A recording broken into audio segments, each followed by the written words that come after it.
Hi everyone, this is our channel Around My Story. Please like, share and subscribe. Ne nous sentons-nous pas tous spéciales parfois? J'ai grandi dans une maison d'orphelins. Je n'essaie pas de prétendre qu'il y avait quoi que ce soit de spécial à ce sujet, mais j'ai grandi avec cette voix lancinante dans ma tête qui me disait à quel point j'étais spéciale et que ma vie finirait par basculer du jour à la nuit. Il s'est avéré que je n'étais pas en train de délirer ou quoi que ce soit. Ce qui m'est arrivé est le rêve de tout enfant placé en famille d'accueil. Si seulement je savais ce que l'avenir me réservait. Ma mère, mon père et ma sœur jumelle se sont suicidés en 1992. J'ai été sauvée par ma famille élargie pour être abandonnée plus tard. J'ai été reniée non pas parce que deux des familles les plus riches de la ville ne pouvaient pas m'élever, mais parce que j'étais une malédiction pour leur réputation. Mon père et ma mère n'étaient pas mariés, et cela leur a apporté tant de honte qu'ils se sont suicidés. Quelques mois plus tard, un beau jour, je me suis réveillée dans un foyer pour enfants. Je suis maintenant orpheline. Je n'ai absolument aucun souvenir de mes parents, ni même de ma sœur jumelle. Mais je me souviens très bien de ma famille éloignée. Ils m'ont abandonnée quand j'avais 6 ans.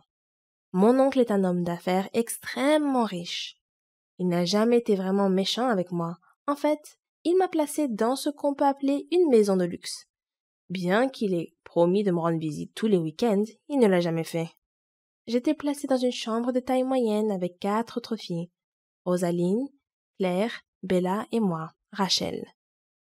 Elles étaient toutes habillées de chemises de nuit propres, mais elles étaient toutes de la même couleur, vert pâle.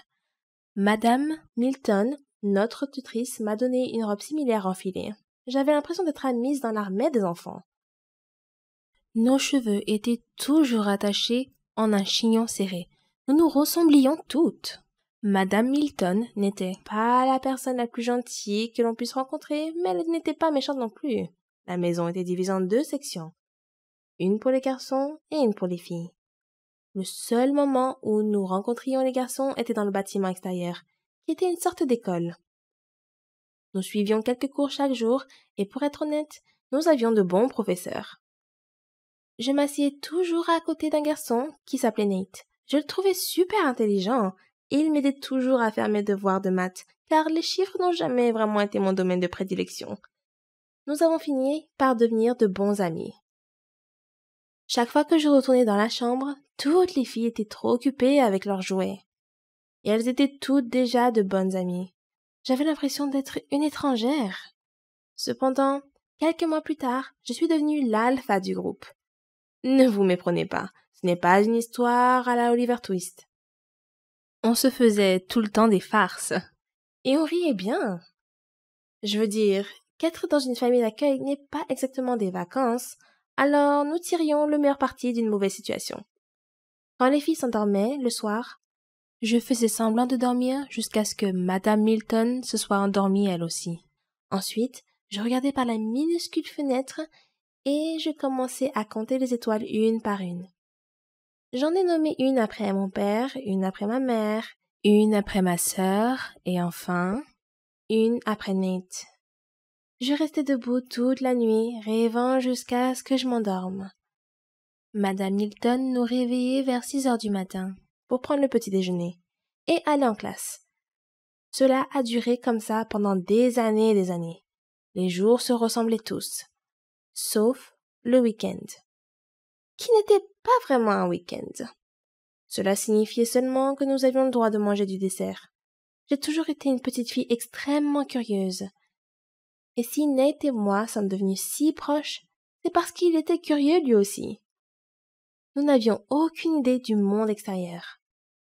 Nous avions tant de questions sans réponse, et parfois, nous inventions des réponses pour apprivoiser nos cerveaux. Les filles avaient des parents qui leur rendaient visite pendant le week-end, mais moi, je restais dans ma chambre. Parfois, je pleurais, et parfois je fermais les yeux en essayant d'imaginer à quoi ressemblait ma mère. Un jour, pendant le cours de sciences, Nate m'a demandé qui me rendait visite le week-end. Je n'ai jamais répondu. J'ai fait semblant de ne pas l'entendre. Mais dans un moment d'extrême confusion et de tristesse, j'ai écrit quelque chose sur un morceau de papier et je lui ai passé. Il disait « Sortons d'ici ». Nous avions 12 ans à l'époque. Je ne me souciais pas du tout des conséquences. Tout ce qui m'importait, c'était de sortir d'ici et de découvrir ce qui se passait dans le monde extérieur. Je voulais retourner chez mon oncle, même s'il ne voulait pas de moi. Nate a regardé le papier, l'a plié en deux, l'a avalé, et il m'a fait signe de tête. Je n'étais pas sûre de ce qu'il voulait dire par ce signe de tête, jusqu'à ce que, à minuit, alors que je regardais les étoiles avec lesquelles je me suis liée d'amitié depuis des années, j'entendisse le glissement d'un papier sous la porte. Je me suis levée rapidement et le papier disait « Retrouve-moi à l'école dans 5 minutes ». J'ouvris lentement la porte et descendis en courant. Nate et moi sommes restés là, maladroits, ne sachant pas quoi faire. Nous avons commencé à discuter d'un plan de fugue. Mais sérieusement, que pouvaient faire 2 enfants pour s'échapper d'un énorme bâtiment entièrement gardé? Nous étions plus intelligents que vous ne le pensez. La semaine suivante, nous avons étudié tous les déplacements dans le bâtiment. Quand les gardes de sécurité changeaient d'équipe, quel professeur quittait la classe plus tôt. Nous avons même mémorisé les heures auxquelles Madame Milton devait aller aux toilettes. Nous avions un plan solide. À la fin de la semaine, le vendredi, nous avions cours d'histoire et le professeur partait toujours quelques minutes plus tôt. Au même moment, les agents de sécurité changeaient de poste et Madame Milton mettait 3 à 4 minutes pour descendre et nous raccompagner à nos chambres. C'était le moment. C'était le moment que j'attendais depuis le début. Nous avons passé le dos du garde et nous avons couru et couru comme si c'était la dernière fois. Après quelques pâtés de maison, nous étions à bout de souffle. Nous étions 2 enfants habillés exactement de la même façon, sans argent et sans endroit où aller. Mais nous ne pouvions pas nous arrêter, pas après avoir finalement réussi. Nous avons continué à marcher jusqu'à ce qu'il fasse nuit. J'ai regardé le ciel et je n'en croyais pas mes yeux. Le ciel avait des étoiles à l'infini. J'ai laissé tomber mes cheveux et me suis débarrassée de ce stupide chignon que j'avais depuis des années. J'ai décidé que Nate et moi pourrions aller dans un magasin et demander un emploi convenable qui pourrait nous offrir un endroit pour vivre et de la nourriture. Oui, j'étais tellement intelligente et je le suis toujours. Nous sommes donc entrés dans une épicerie tenue par une vieille dame. Nous lui avons raconté notre histoire et elle nous a répondu « Je dois appeler la police ». Nous avons supplié et pleuré et la dame avait un grand cœur. Elle nous a offert des sandwichs et nous a dit que nous pouvions aider à livrer les courses dans le quartier. Nous avons immédiatement accepté. Nate et moi avons dû dormir sous une couverture à l'intérieur du magasin toutes les nuits. Ce n'était pas une situation idéale, mais nous adorions ce sentiment de liberté. Nous avions l'impression d'être des enfants héros dotés de super-pouvoirs. Nous sommes restés avec la vieille dame pendant ce qui nous a semblé être une année. Si vous ne l'avez pas encore deviné, j'étais amoureuse de Nate. J'avais planifié notre mariage dans ma tête. Et bien qu'il ne m'ait jamais répondu, je savais qu'il m'aimait encore plus.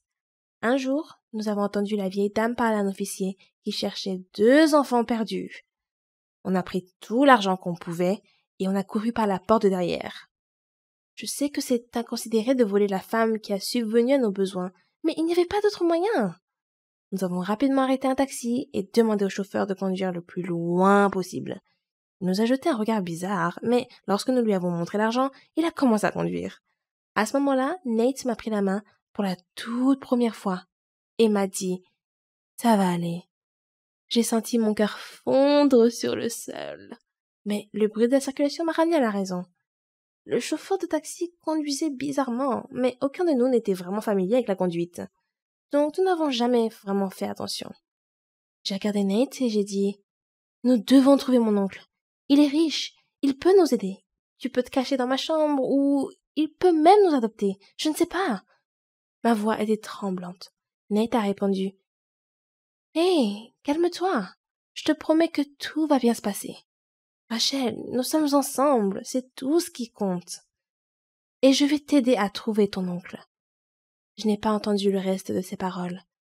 Je me suis réveillée dans un lit d'hôpital. J'ai crié à plein poumon. Une infirmière est entrée.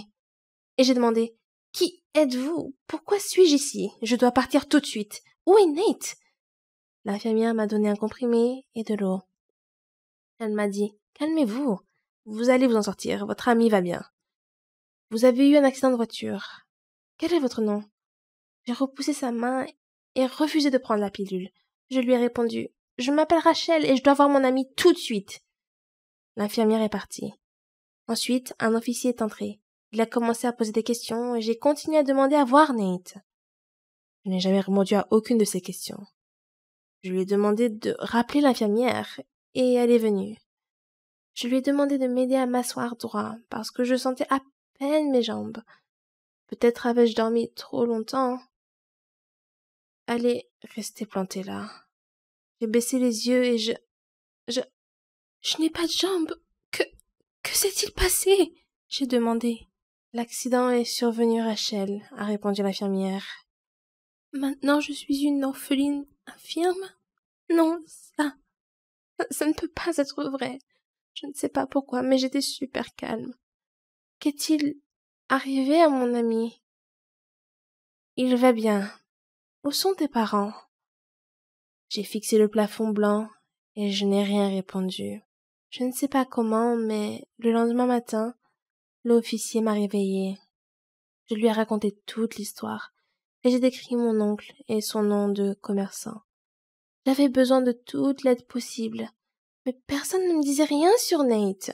Plus tard dans la journée, un médecin est venu m'expliquer que je devais subir une opération pour poser des jambes artificielles. Je ne savais pas ce que cela signifiait et j'ai demandé innocemment: Est-ce que cela veut dire que je vais remarcher? Le médecin m'a expliqué que je pourrais remarcher, mais que cela prendrait quelques années. Plus tard dans la journée, mon oncle est arrivé.